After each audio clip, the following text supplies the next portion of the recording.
This is CBC Winnipeg News.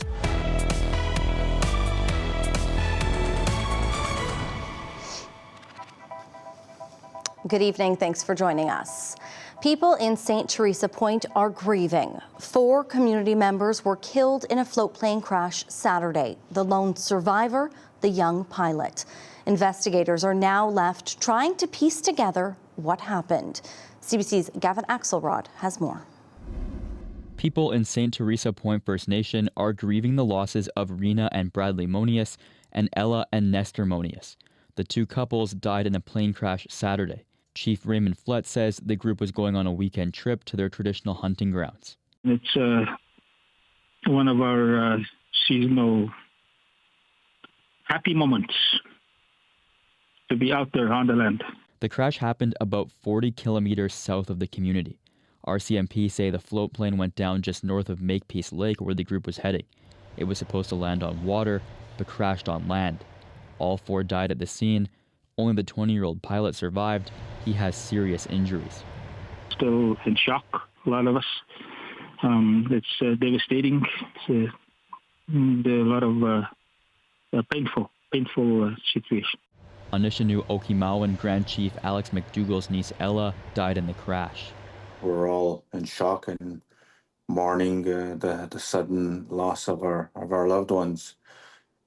So it's been quite a difficult few days trying to find out what happened exactly, and we're still waiting to hear. McDougall says knowing the 4 were going to do something that made them happy is helping him navigate his grief. That was to be out on the land, be out with God's creation, be out there with the animals and the sustenance that it provides for our families. Assembly of Manitoba Chiefs Grand Chief Kyra Wilson also extending condolences Monday. We love each and every one of our nations, and we're always going to be here to support you. The Transportation Safety Board and Manitoba RCMP are both investigating. Gavin Axelrod, CBC News, Winnipeg. 2 people are dead after police say they were hit by an impaired driver on Kenaston Boulevard over the weekend. It happened Saturday night, and police say the driver took off after it happened. CBC's Mike Arsenault has the details. Police say it was around 9:30 Saturday night when they responded to the scene of a fatal collision. They say they found a 31-year-old male who had died and a 25-year-old female in critical condition. She died in hospital. The investigation determined that a pickup truck traveling at a high rate of speed, southbound on Kenaston Boulevard near Enterprise Drive, drove onto the shoulder, striking 2 people. Police allege the driver took off but was located nearby a short time later. Constable Pat Sadak says 46-year-old Kuldeep Singh Gill has been arrested and is charged with a number of offenses, including impaired driving, operating a vehicle causing death, and failure to stop at the scene of an accident. He's been charged with impaired driving, which would be alcohol or a combination of drug or a combination of both. Police are now looking for witnesses, and they aren't sure if the 2 victims knew each other. A bike was found at the scene. Police are still trying to figure out if there was a second bike being used. 1 bike has been recovered, and that's why we're asking again for the public's assistance into whether they have dash cam video or information leading regarding this incident. CBC learned that Gill had a history of driving under the influence. Court documents showed he pleaded guilty to a 2016 charge of impaired driving. He was fined $1,500 and couldn't drive for a year. In this case, Gill is being detained in custody. Mike Arsenault, CBC News, Winnipeg. The Prime Minister has announced Winnipeg as one of 6 sites to get new modular homes. It's part of a new federal housing agency launched by Mark Carney called Build Canada Homes. As CBC's Josh Crabb reports, thousands of units are expected to be built across the country, but few details are known. Honey, I'm home. There you are. A day after Prime Minister Mark Carney launched a new federal housing agency aimed at building affordable housing faster, city and provincial leaders were still waiting for more information about what it means for Manitoba. We don't have any details, but we're looking forward to hearing more details as they come out. The announcement just came out on Sunday, and so certainly our city staff is getting clarity around the details of this funding announcement. This after the provincial capital was announced as one of the first 6 sites across the country to get a share of 4,000 modular homes to be built on federal lands. Moving east to west, the first tranche of those sites will be in Dartmouth, Nova Scotia, Longueuil, Quebec, Ottawa, Toronto, Winnipeg, and Edmonton. The Prime Minister says Build Canada Homes will work with provinces, territories, and communities to fight homelessness by building transitional and supportive housing. Mark Carney says there will be deeply affordable housing for people living on a low income and partnerships with private developers to build homes for the middle class. The announcement is being welcomed by Manitoba Home Builders Association President and CEO Lanny McInnes. What it hopefully will do is open the door to more opportunities for companies in Manitoba that do this type of construction to be more active in our province. While they say specifics of Ottawa's plan aren't known, Winnipeg Mayor Scott Gillingham and Housing Minister Bernadette Smith agree there's a shortage. I think any housing that's being built is, added value to our province.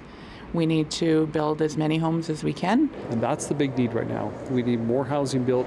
Manitoba has its own strategy called Your Way Home, aimed at ending chronic homelessness, and the city is working to turn over 5 sites to the province for supportive housing, but those lots need to be rezoned, and there's been mixed reaction from residents on the plan. Josh Crabb, CBC News, Winnipeg. Organizers of a Pride rally and march in southern Manitoba were forced to cancel the event after a series of threats. Steinbach Pride was supposed to happen Saturday. In past years, it's drawn hundreds from across the province.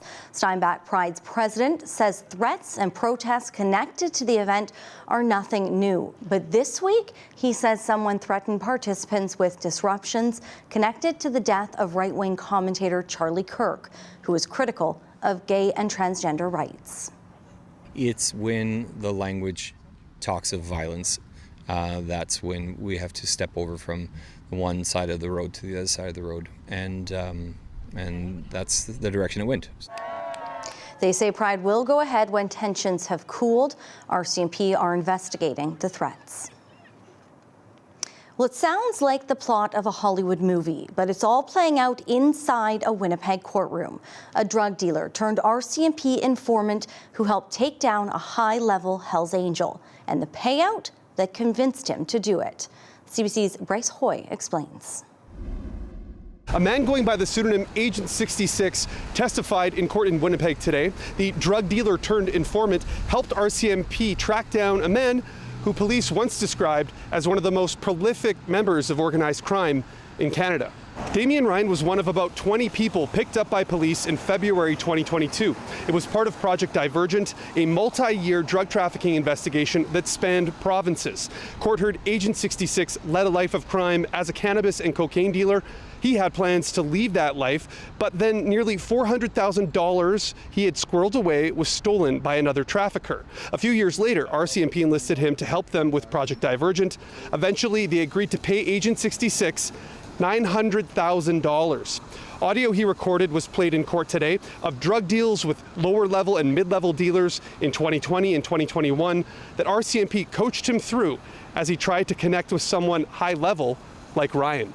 Now, in one recording played in court today, you hear an exchange between a contact and Agent 66. Now, the contact says that he can provide protection because he's connected to HA or Hells Angels during a prospective BC-based drug deal. Now, Agent 66 remains in witness protection, but he is expected to testify through the week. Bryce Hoy, CBC News, Winnipeg. All right, time now to bring in weather specialist Riley Lachuk. And Riley, it looks like a busy board behind you, and boy, it's been a busy day. Yeah, a very active day across the province, Brittany. A few things to see. First off, we have a weather advisory in place for southwestern Manitoba. And this is because of a very unstable, very volatile air mass that's parked over southwestern Manitoba right now, with the potential for some funnel clouds. And I have seen a couple of pictures on social media of some of this as some of these thunderstorms have rotated into the province, into the southwestern corner of the province. I am watching some of that development, thunderstorm activity into the Parkland and through Dauphin, St. Rose, Guildwood, Gilbert Plains, Grandview, looking at some rain and some thunderstorm activity. That's back into the northern Interlake as well, and onto the east side of Lake Winnipeg. I know we did see a couple of bouts of rain here in the city of Winnipeg throughout the afternoon, but a lot of this has been pushing up the east side of Lake Winnipeg with a severe thunderstorm warning remaining in place for Barons River. So we are looking at showers as we get through the night tonight.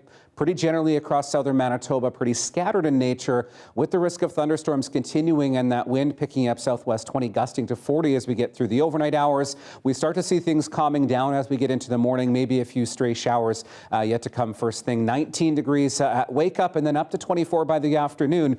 I am looking at us getting back toward a mix of sun and clouds as we get into the afternoon hours, Brittany, but we are looking at things staying a bit unsettled. I'll have more on that when I come back in just a bit. Not bad temperatures for September. Yes, exactly. Thank you, Riley. You're welcome.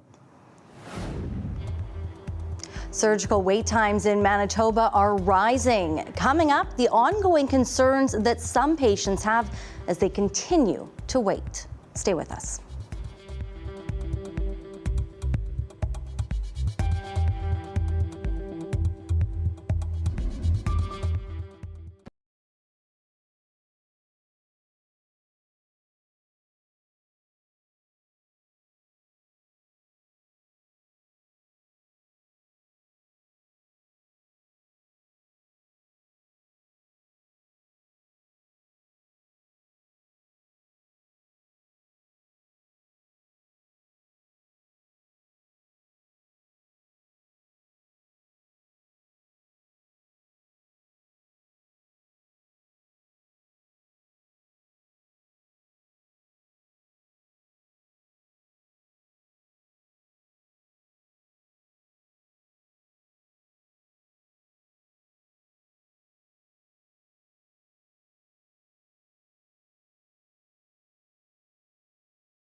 Living in pain and with uncertainty of when your life will go back to normal is a reality for too many Manitobans who are waiting for surgery. Thousands of people are on the surgical wait list, and median wait times for certain surgeries so far this year have increased since 2024. The province and Shared Health say that's because patients who've waited the longest are being prioritized, but others wonder why they aren't seeing more progress. CBC's Rosanna Hempel has the story. It began with greasy glasses, or so she thought. Stacey Terry later realized it was early onset cataracts in both eyes. She was given a 5 to 6 month wait for surgery, which passed without updates. So she called her doctor's office. And she said, "Oh, I'm terribly sorry, but they're now booking into January and February of 2026. Terry has been cleared for daytime driving, but with daylight hours now decreasing, she's concerned she won't be able to properly look after her aging father or herself. It's just frustrating to know that there's this quick thing you need that would make such a difference in your life, and the irony is you have to wait 8 months to get your 30-minute surgery. Come here. Terry's wait extends beyond the Canadian Institute for Health Information's benchmark of 16 weeks for cataract surgery. According to online provincial data, the median wait time for patients who got their surgery in 2025 was about 12 weeks from consultation with a specialist to surgery. That's up 3 weeks from 2024. Median waits for hip and knee surgeries and replacements are also up from last year. Dr. Ed Buchel with Shared Health argues waits may appear like they're increasing when overall the healthcare system is making progress. The way we report the wait times doesn't reflect the fact that we're delivering more care today than we did last year, than we did the year before. Shared Health launched a centralized system last year called SWIM, or the Surgical Waitlist Information Management System. Buchel says SWIM is helping prioritize those who've waited the longest because it tracks everyone who needs surgery. This is different from before when waitlists were tracked by individual surgeons, sometimes in an Excel spreadsheet or a filing cabinet. Buchel says that's part of why the monthly waits on this online dashboard appear longer. He says Shared Health's internal SWIM system already has data on what the average waits are and more, but that information is not available yet. He says some of it could be published by early next year. CBC News asked to see some of this data that Buchel claims shows the healthcare system's progress, but Shared Health says it won't be available until the new website is ready. Health Minister Uzoma Asaguera says the province hasn't decided how, what, or when the information will be shared. In the meantime, Buchel says Shared Health has boosted the annual number of surgeries for cataract, hip and knee, and spinal surgeries. For cataracts, provincial data suggests nearly 1,800 more cases were completed in 2024 than in 2019. All we have to do is stay on that. So everything we do by 2030, we will have 0 people waiting outside of benchmark wait times. A long time, 4 or 5 years. Just these ones. That's cold comfort to Mandy Grove, who lives with chronic pain every day. She's been waiting much longer than Shared Health's current average of 7.5 months for spinal surgery. There's days where I can barely move without sharp pains all down my back and all down my legs, where I'm stuck in bed or I'm stuck in a chair. She was referred to a spinal surgeon in early 2022 to fix her fractured spine and slips in her vertebrae. An assessment with the spine clinic in 2023 finally led to an online meeting with a surgeon in November 2024. They told her the wait for surgery could be close to 2 years. When you're 41 years old and your entire life is taken from you because you're literally being crippled from something that can be fixed, it's extremely hard to swallow. I can't do the most basic tasks that I want to do to be the wife and mom that I used to be. So that's very, very hard on me and very hard on my family.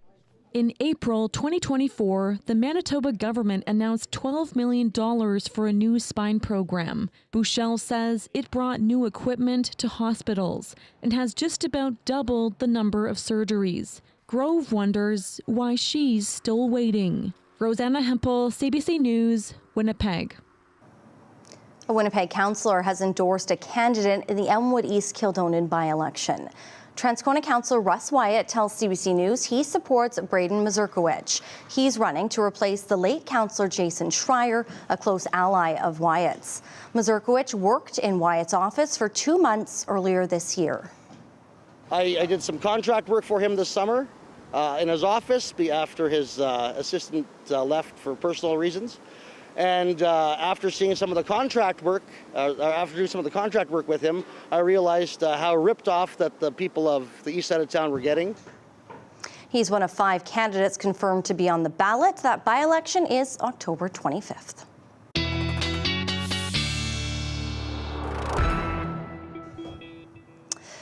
Well, Riley, it was hot, it was humid, it was windy, and now it's stormy. And now it's stormy out there, yeah. Almost feels like a summer day on the very, very end of summer here, Brittany. And you know what? Some good views in our night sky as well. This is where I'm going to start with some video that was shot east of Winnipeg from Brent. Wow.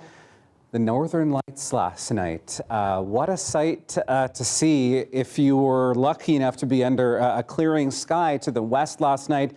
Of course, we saw some thunderstorm activity and even some tornado warnings through the evening last night. One more picture from Brent here. He calls this the space ghost. It kind of looks like a ghost up against the night sky there. So thank you so much for the pictures. You can always send yours to talkback at cbc.ca. So as we've gotten throughout the afternoon hours, you can really see the counterclockwise rotation around this area of low pressure as it spins over southern Manitoba right now. And we are seeing some of that activity continuing through the Parkland, through the Interlake, and all of this is circling up this way through the Interlake. So the Interlake in particular, the southern Interlake, the northern Interlake, I would expect a few rounds of showers, maybe not everywhere. These are isolated enough that, 10 kilometers down the road, you might be dry, whereas your neighbor gets into a bit of a downpour. So just generally speaking, we are looking at a bit of an unsettled night as this low pushes toward the northeast as we get through the overnight hours. You can see futurecasts depicting some of that activity through the Interlake as we get into the early morning, even I think as far west as the Narrows, likely getting into some showers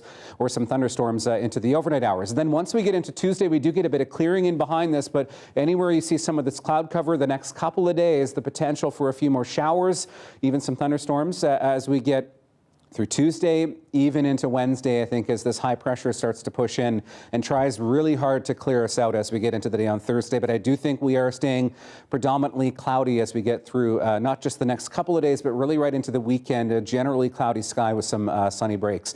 Bit hard to pinpoint some of the rainfall projections on this just because of where some of these thunderstorms land, but this particular model pinpointing up to 25 millimeters in Dauphin, 10 to 15 for parts of the Interlake I think are possible. And into northern Manitoba, as the slow starts to move in, we do get into the potential for some patchy fog. I think, again, even as far south as the Interlake has the potential for some of that as we get into the overnight hours tonight into early Tuesday morning. So just be aware if you're on the road early in the Interlake tomorrow, you could get into some patchy fog. Afternoon temperatures tomorrow, low 20s, 24 in Winnipeg, 22 in Gimli. And then in the long range, Brittany, we're sinking back closer to seasonal as we get toward the middle of the week. 20 for Wednesday and 18 for Thursday. Thank you, Riley. You're welcome. We have much more ahead right after this. Stay with us.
A Canadian man accused of helping to smuggle a family of 4 before they froze to death near the U.S. border in 2022 has been arrested.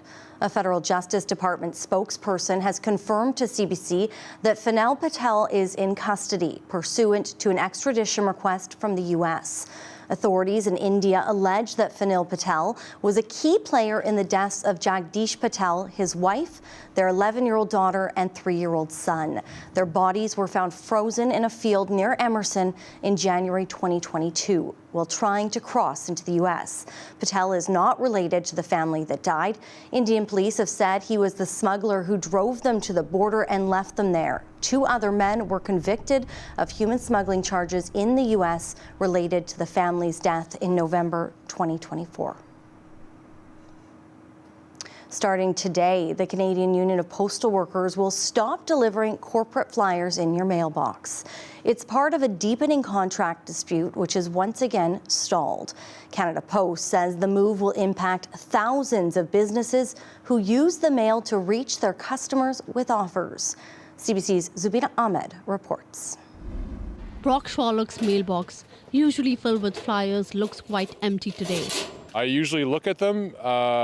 The odd realtor sends me, something in the mail, and I look at it, and then I usually throw it out. Starting today, the Canadian Union of Postal Workers will stop delivering corporate flyers in your mailbox. Schwalloch says he sends mass flyers for his own business too, and these generate revenue as it gives them visibility. Yeah, I'm in investments in wealth management, and I do mass mailers from time to time, and it has worked for my business. How will that impact me? I don't really know. It's just one avenue of sales that I do, so I can look at other ways of doing it. What do we want? Contract! When do we want it? Now! Sean Tugby, president of the union, says that the ban started today as a tactic to get Canada Post back to the bargaining table. The 55,000 union members have been without a contract for 2 years. We're trying different tactics in order to get them to respond. We're asking for the government to get involved now and to force the corporation to not only get rid of our CEO, but to actually give us ratifiable contracts. Laurent Remillard from the Winnipeg Chamber of Commerce says he's disappointed that the union has sought out measures such as these to secure a deal. It seems as though the union leadership is intent on a series of Pyrrhic victories whereby they're going to win the small battles, but they're ultimately going to lose the war. Remillard says 75% of small and mid-sized companies have direct flyers as part of the marketing strategy, and this might be really damaging for them. This is coming at an inopportune time as we head towards the busy holiday shopping season. In a statement to CBC, Canada Post says it is disappointed in the decision and says the move will also impact union members who are paid extra to deliver flyers. Zubina Ahmed, CBC News, Winnipeg. Schools across southern Manitoba are hosting hundreds of wildfire evacuees. It means students are starting the year in a new place while hoping they get to go home soon. CBC's Chelsea Kemp has that story. Far from home was not how Tasha Napakisik wanted to start grade 12. The Lynn Lake student is one of more than 70 fire evacuees living in hotels and going to school in the Brandon School Division. Napakisik says her school year has been filled with uncertainty. Stuff changes all the time, so I kind of just let it and just do what the best I could do in whatever changes. Napakisik and her family were first evacuated in May. They got to return home for 10 days in July before fleeing fire once again. Belinda Morasti says it's important students like her daughter keep learning despite disruptions. Doing well and persevering in what they're doing here, and that what they did here, they can take that home and then, continue their education. That's why Brandon School Division has been working to make the transition easier for students. Superintendent Matthew Gustafson says they've been planning since June to accommodate evacuees in the classroom. But we also know that there are some families that are going to be nervous because it's a new community, a new school, and they want to make sure that they want the best for their child. That's been hard to do, says Marcel Cologne Chief Delia Hart-Francois. Children's school routine is chaotic. They're catching buses outside hotels, in new schools, and a new city. She worries going home will be another learning disturbance. Yeah, truth of it all, because education is the key to success for students. For now, Napakisik says she and her friends want to return home as soon as possible so they can graduate in Lynn Lake. It's nice here, it is, but I'm sick of it. Napakisik hopes her family will be headed home this week. Chelsea Kemp, CBC News, Brandon. MPs are back in the House of Commons, kicking off the fall sitting. It's also the first question period showdown between Prime Minister Mark Carney and Pierre Poilievre, after the Conservative leader regained his seat in last month's by-election win.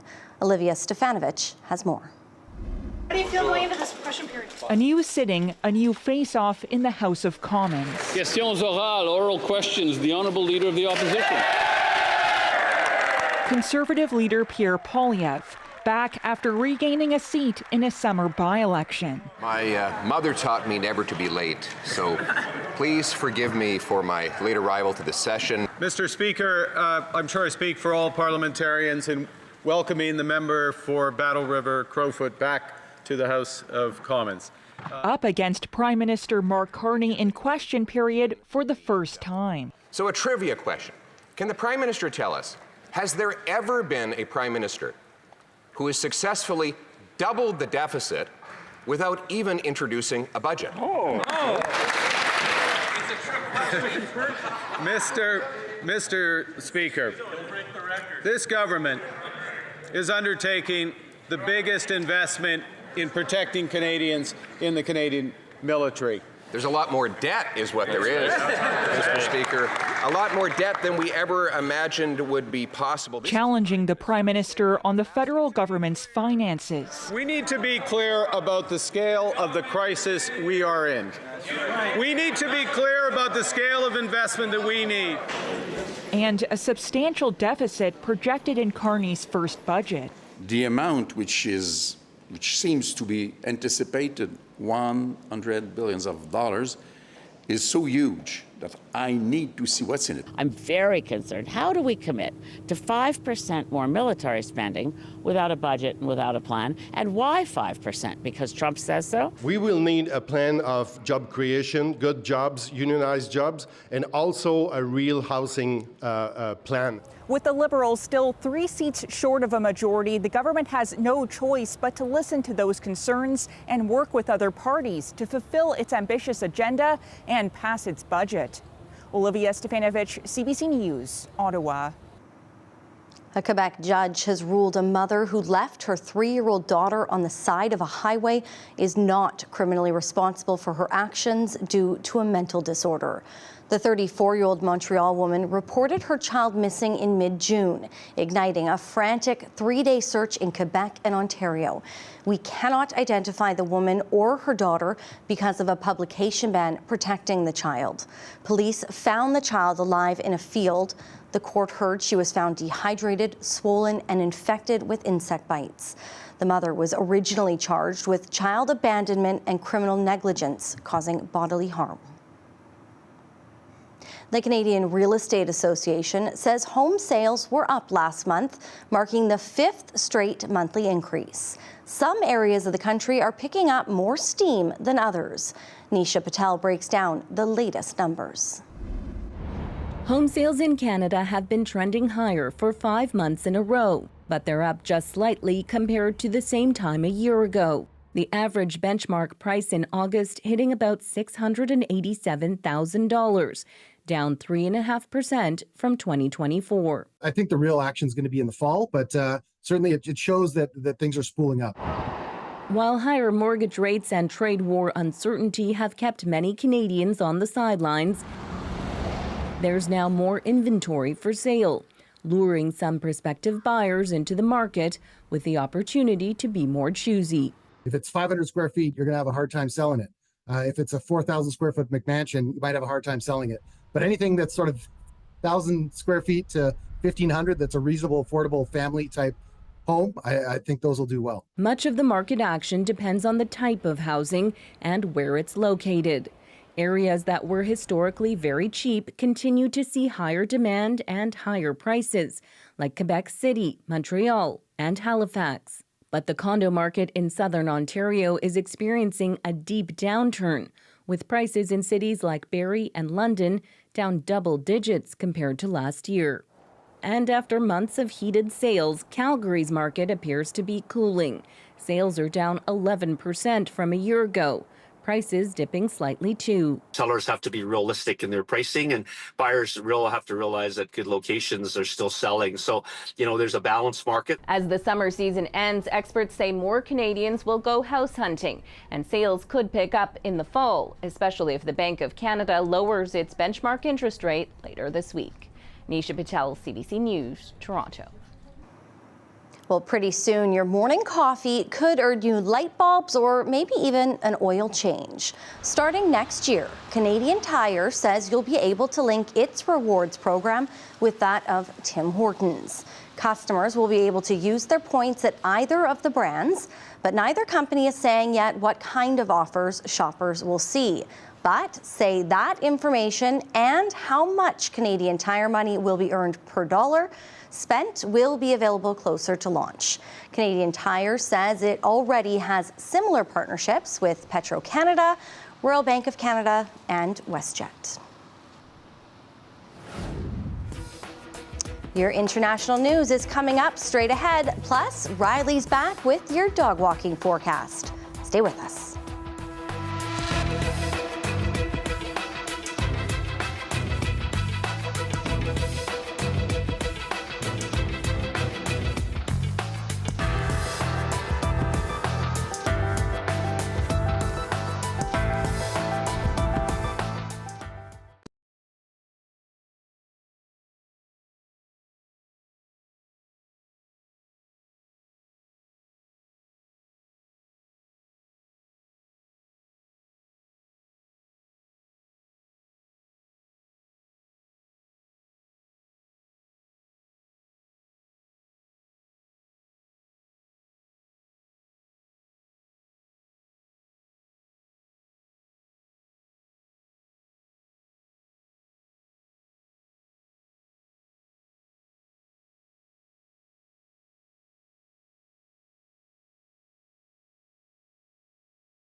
Immigration has re-emerged as the most explosive political issue in the UK.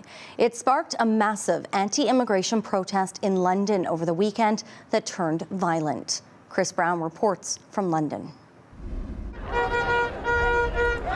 There's a new battle on the streets of Britain, fought with flags and calls for deportations and fear-mongering about immigrants. It is a problem because we don't know who they are, we don't know the past criminal record, we don't know the past history, and they're committing some heinous crimes. This London rally over the weekend, led by the far-right Tommy Robinson, drew up to 150,000 people. Driving the anger is the ongoing illegal arrival of migrants across the Channel. The £2 billion it costs a year to house asylum seekers in neighbourhood hotels while they're banned from working has fueled the backlash. They walk around in gangs, you're not safe because you're usually on your own, but they're always in groups of at least 5. The anger isn't only directed at asylum seekers, it's at people who've come here legally too.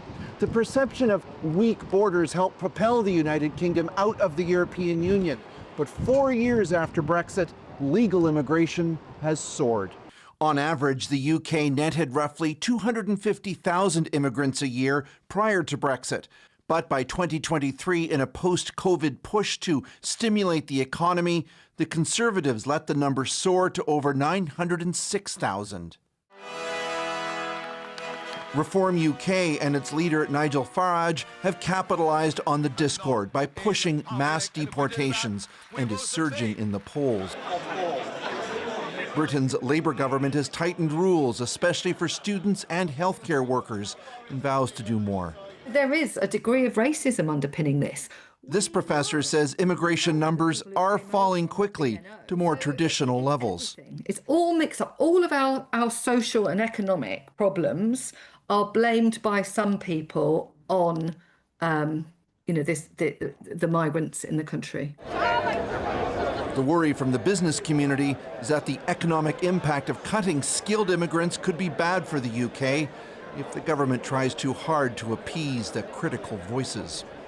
Chris Brown, CBC News, London. In Ukraine, efforts are underway to identify the remains of thousands killed on the front line. In June, the country received more than 6,000 bodies repatriated from Russia under a deal struck in Turkey. CBC's Briar Stewart was in Ukraine, where forensic investigators are overwhelmed and families desperate for answers. And a warning, this story includes images of human remains.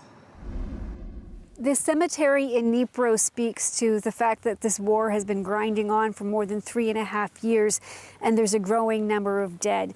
Now, this is a part in the cemetery that is reserved for soldiers who have not been identified, but who have been buried here. They're marked by simple wooden crosses. On this, it says there's somebody that's temporarily unidentified. There is a date, which is believed to be the date that they died, and then a date that they have been buried. And this whole little area of the cemetery where I'm standing, I mean, these are mostly unidentified people in the ground. But unidentified for now is what officials say, because there's a lot of work underway to try to identify people, being able to give a certain amount of closure to families, but to give people a proper burial as well. We know that tens of thousands of Ukrainian soldiers have been killed in the conflict so far, and that in recent weeks, Ukraine has received an even greater number of remains back from Russia, because one of the things to come out of the limited negotiations that have been taking place between Russia and Ukraine so far is the fact that each side promised to repatriate up to 6,000 remains. A lot of those remains were brought back into the country by train and distributed to morgues across the country, and there's a real effort by forensic teams to identify the dead. Family members have been coming in. They're looking through pictures, some of them very disturbing, obviously, but also looking at pictures of things like watches and necklaces, trying to, see if there's an item that they recognize. There's also testing underway for DNA, and you have family members coming in doing a swab because they believe that their loved one is missing.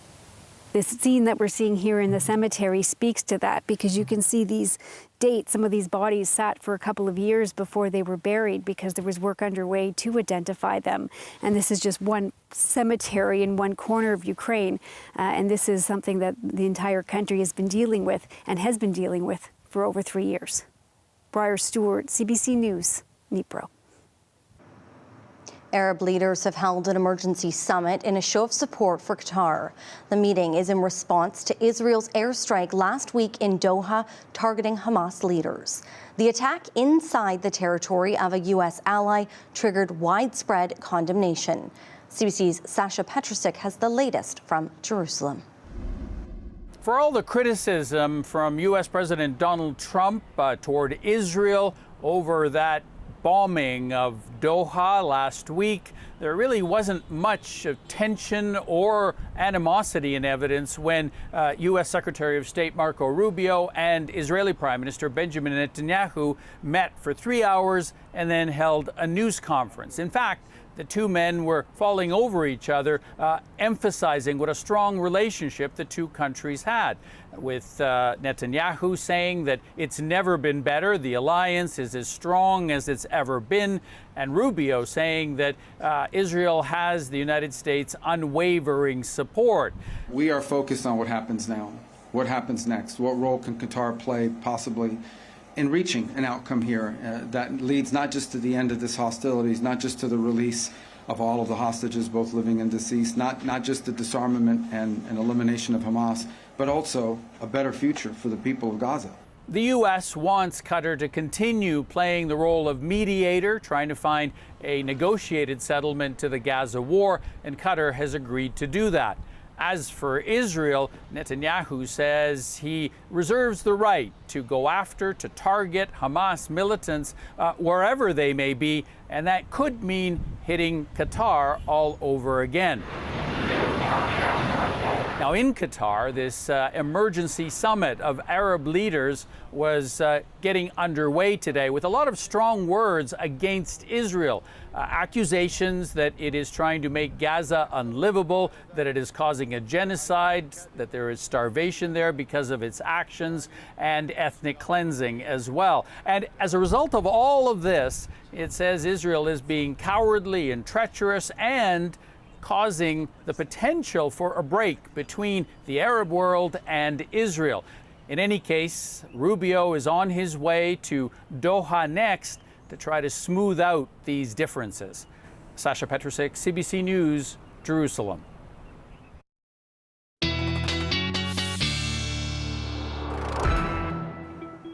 All right, Riley back in now. And Riley, depending on what time people were heading out for that dog walk this afternoon or evening, they probably got a little soaked. Yes. And potentially tomorrow as well. Yeah, and like I said earlier in the show, Brittany, it's not like, you know, a steady rain everywhere. This is scattered in nature, so it might be raining in one corner of the city versus sunshine somewhere else. Maybe down the road from where you are, dry streets, but some rain over you. Real mixed bag. Yes, exactly. a real mixed bag as we get into the night tonight, into the morning hours once again. So your dog walking forecast, if you're heading out in the morning tomorrow, well, Conan, you might be just looking out the window if you happen to be in an area that's seeing some rain. Unless you really enjoy being outside in the rain. Thank you, Lewis, in Lockport, for sending this picture in. You can keep sending yours to talkback@cbc.ca. So the best chance for a few remaining scattered showers into the morning, looking at winds southwest 20 gusting to 40. Then we'll start to see things backing off.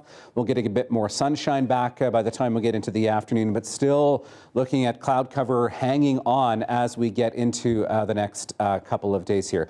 All right, I wanted to flip back to yesterday because this is when all of this unsettled weather started to move into Manitoba. So you'll recall last night that we did see some tornado warnings. Perhaps you got the alert on your phone into southwestern Manitoba, south of Brandon, around Waskata, for example. That was all part of this system that pushed up from North Dakota. 19 tornado reports so far yesterday alone in North Dakota. And to put that into perspective, Last year, 2024, North Dakota saw 14 tornadoes over the course of the entire season. So very, very volatile afternoon yesterday. You can see some of the icons here where some of those reports came in through the afternoon. And it looks like this will be a record-breaking year for tornadoes south of the border into North Dakota, with some of those reports coming even as far north as Minot, for example, which is a few hours south of Brandon. So temperatures into the afternoon, warm into the Red River Valley, humid, 27 in Winnipeg and Gimli, some 29s into northwestern Ontario, 22 to 25s back to the west. So through the overnight hours, still remaining unsettled with some scattered showers on and off as we get through the night, maybe a few thunderstorms yet to come as we get through the evening hours.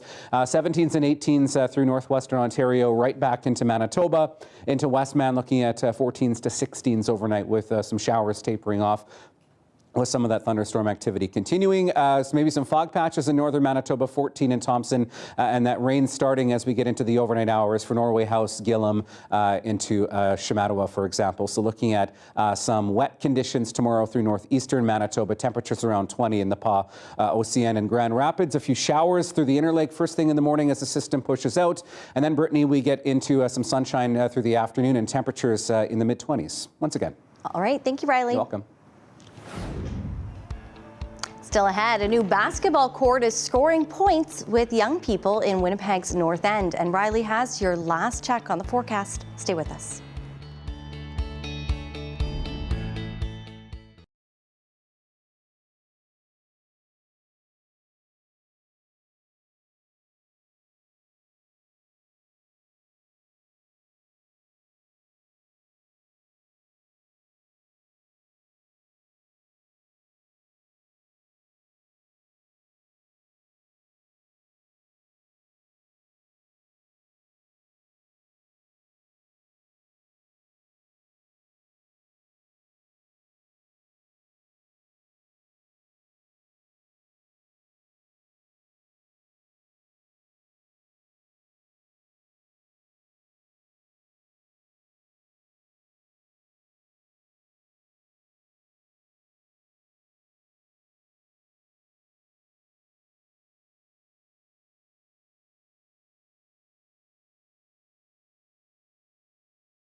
All right, the special weather statement that was in place for Westman for those funnel clouds has now come to an end. Still seeing some very unsettled weather, though, continuing, particularly in the west with some thunderstorms into the parkland. All this moves north and east as we get into the evening tonight, and pretty sporadic in nature. So maybe if it doesn't rain at your house, check with your neighbors down the road, because likely we'll see some scattered showers through the night into the morning. 24 tomorrow afternoon, 18s and 20s for the rest of the week. Mainly cloudy skies, maybe a few showers, and then into the 20s again for the weekend.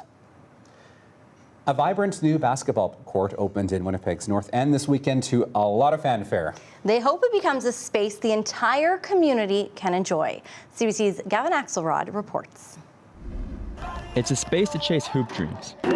R.B. Russell's principal hopes these new courts will help young people develop skills that go beyond the game. One of the biggest things that the students share is that community and belonging is extremely important to them. And to be able to have an inclusive and safe space where they can come together and play with their friends is going to mean a lot to them. And for the broader North End community.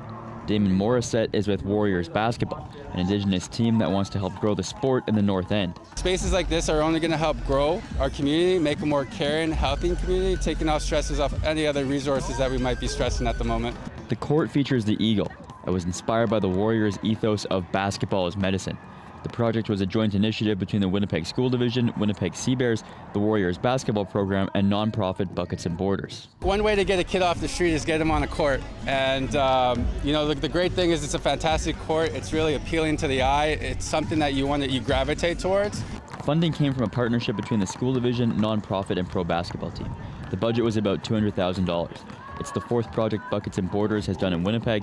More could be on the way. We're definitely looking at various different options in Winnipeg. Can't give any specific locations, but we will certainly be back next year. R.B. Russell students are proud. It's wonderful. I mean, the artwork, the colors, it's vibrant. Even if it's just not us going, maybe other people can come in and enjoy it. They'll be able to see the hard work that people came to put into it. So everyone can come and play. Gavin Axelrod, CBC News, Winnipeg. I love all the colors on the court, but also that the balls matched. Yeah, I love matches. that. And you know what? There's still a good probably month and a half to enjoy that before the snow starts There to we fly. go. Don't say the S word. Get outside. I said skating on Friday, too. Enjoy it while you can. Exactly. We'll see you back here tomorrow night. Have a good one. Stay dry tonight.